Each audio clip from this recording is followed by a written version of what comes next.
Please be advised that the views and opinions of the host and guests do not reflect those of the station, the management, and its network. Sa barangay tayo, ikaw at ako. Sa barangay tayo, sa barangay tayo. Sa barangay tayo, ikaw at ako. Madami kang matututunan, nakaalaman, kaya lagi tandaan. Sa barangay tayo. Magandang araw po sa inyong lahat. Isang karangalan na makasama kayo, 42,047 barangays, upang pag-usapan natin ang mga mahalagang bagay para mapaghusay natin ang serbisyong barangay. Kasama po natin ang ating pinagpipitagang kapitan, punong barangay, Dondon Francisco. Salamat, Kags Butch. Salamat sa mga councils at sa constituents, sa mga kapwa kong public servants. Ang tanging may iwan lamang natin ay ang ating serbisyo. Ika nga, performance speaks. Kaya samahan kami dito sa barangay tayo.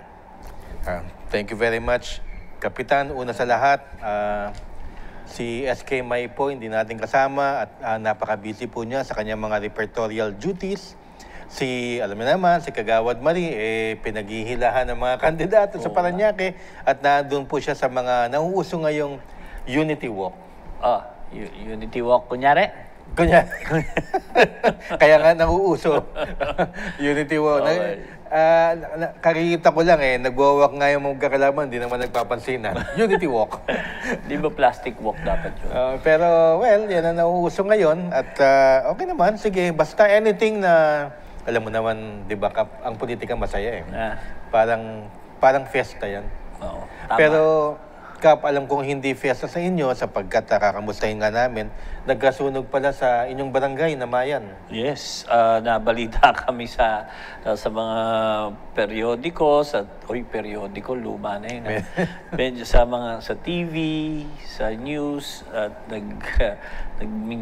nag-trending din kahit papaano, lalo na may namatay po kasi sa amin, 3 years old. Though it's a private compound at may mga businesses po, Kags Butch, doon. Isa sa business doon nagsimula yung sunog,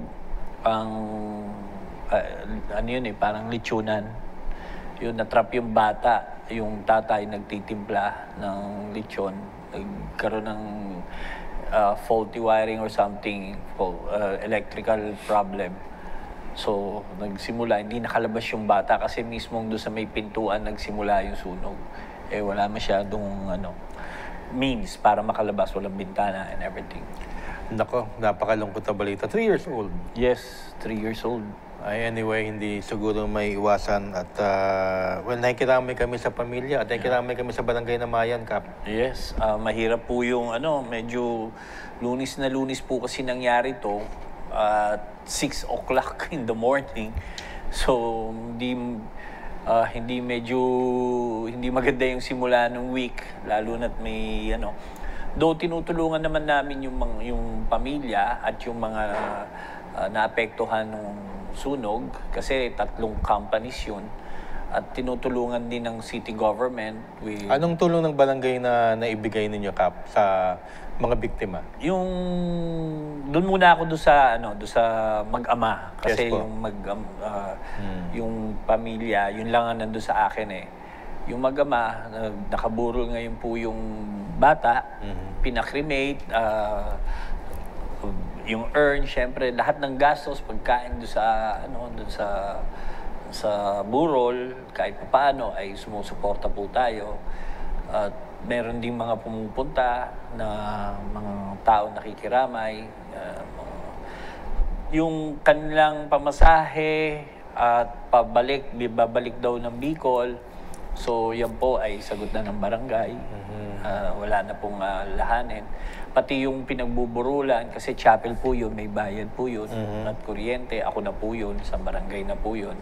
So, at kung ano pa yung mga kinailangan, kausap ko kanina yung father, at talagang sinasabi ko sa kanya, kung ano kailangan mo, sabihin mo lang. Kung ang kaya naman namin bigay, kami na.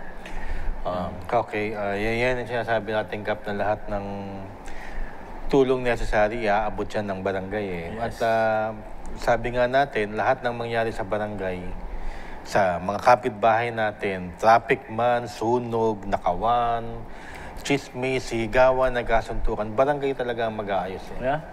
Totoo naman. At mahirap yung Kagsbutch, yung sa'yo mangyayari. Di ba? Pinagpaplanuhan mo katulad yan, yung fire resiliency, yung mga pagpapaplano para sa disaster. Pinagpaplanuhan mo pero iba talaga pag nandun na. Nandun na. Diba? Ang hirap, mahirap talagang maging ikaw yung, syempre ikaw yung commander nung di po ba? Kaya magulo eh. Kailangan talaga kahit may sistema ka ng ginawa, hindi talaga papasok. Talagang best effort lang lagi tayo.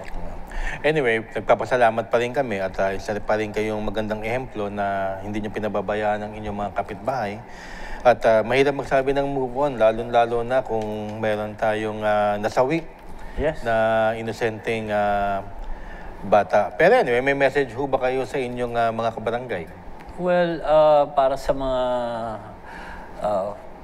uso naman po yung ngayon yung tinatawag na pagkakaisa. Doon sa simula pa lang, Unity Walk, ayun naman ako. Pag mga ganyan, nakikita po yung pagkakaisa ng mga tao.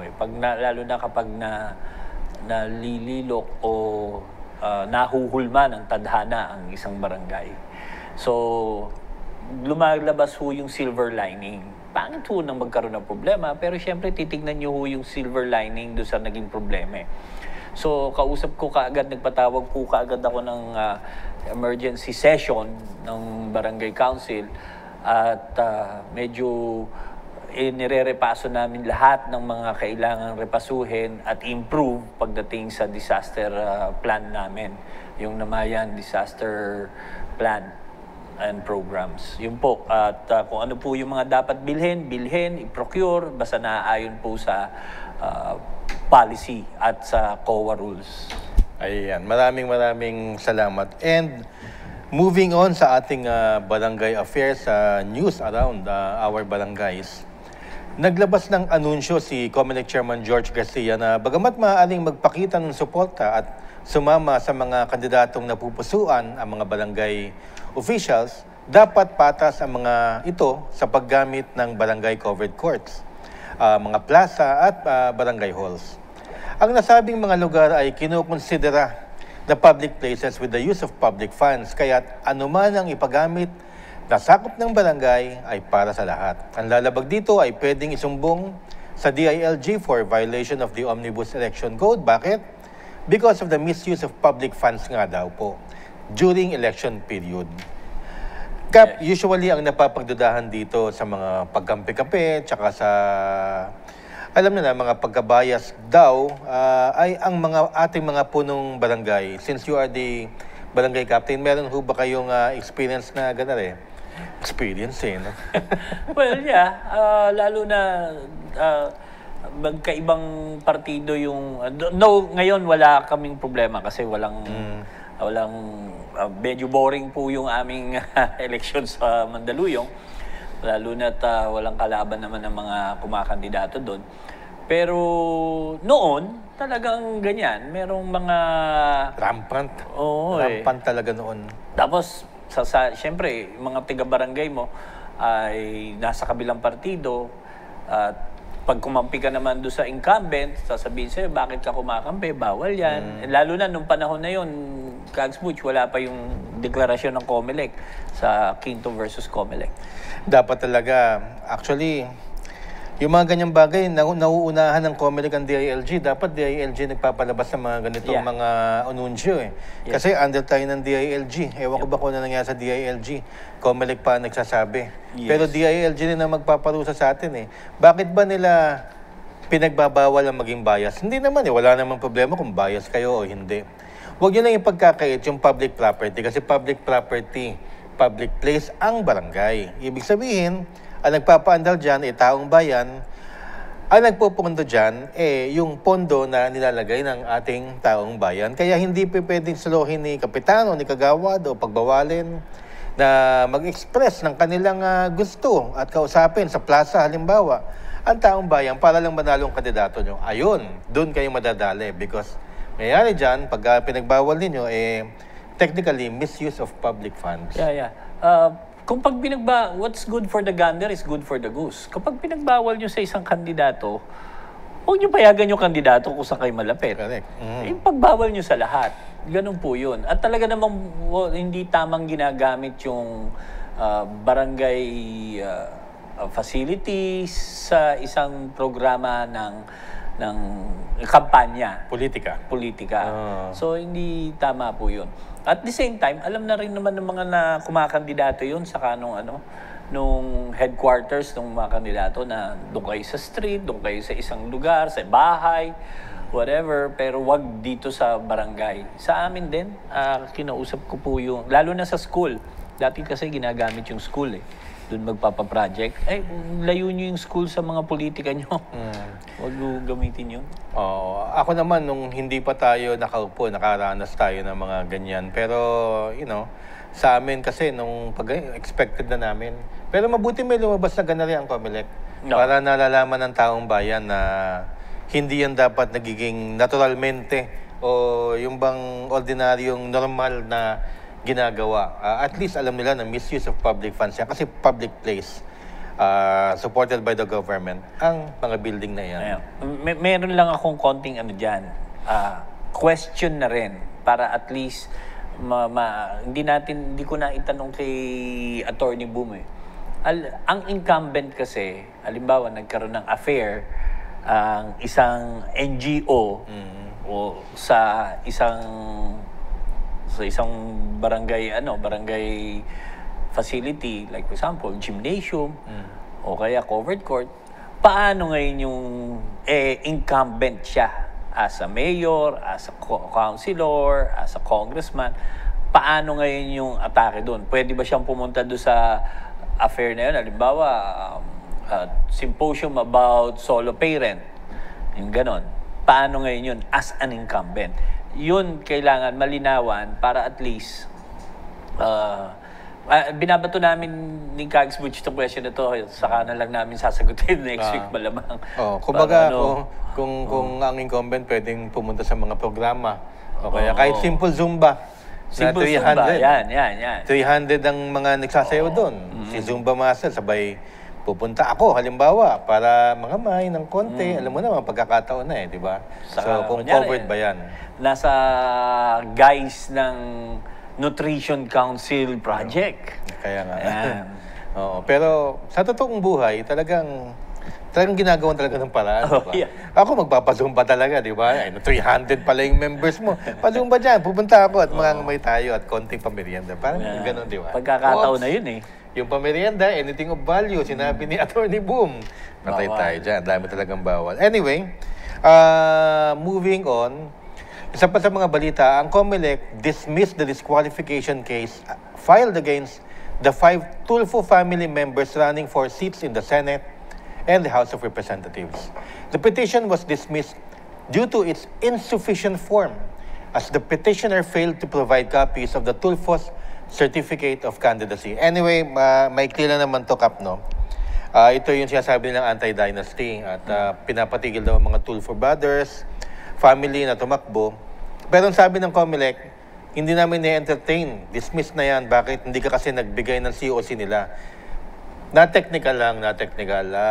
Pang-abogadong usapan niya, na-technical yung nag-file. Anyway, wala tayong masasabi dyan kundi ang sasabihin din naman ng COMELEC, walang enabling law para sa anti-dynasty. So, walang nagbabawal tumakbo ang mga magkakapatid, magkakapamilya sa politika ngayon. Kagaya ng ehemplo na naibigay namin noon, kagaya po ng mga magkakamag-anak na tumatakbo, ina, tapos anak, magkatimpa. So, wala wala talaga Kaya kahit na technicality na nangyari, deep down inside, buti na lang naging technicality kasi ang maki-question dyan, Kongreso, bakit walang enabling law o statutory law para pagbawalan ang mga kamag-anak. Ako, Kap, hindi ko pa tatakbo yung mga anak ko kasi alam ko yun sa politika, masakit yan Kailangan yung bituka mo dyan, halang Totoo naman. Totoo naman. Tama ka dyan. Pamilya ko. Saka, ano yun eh,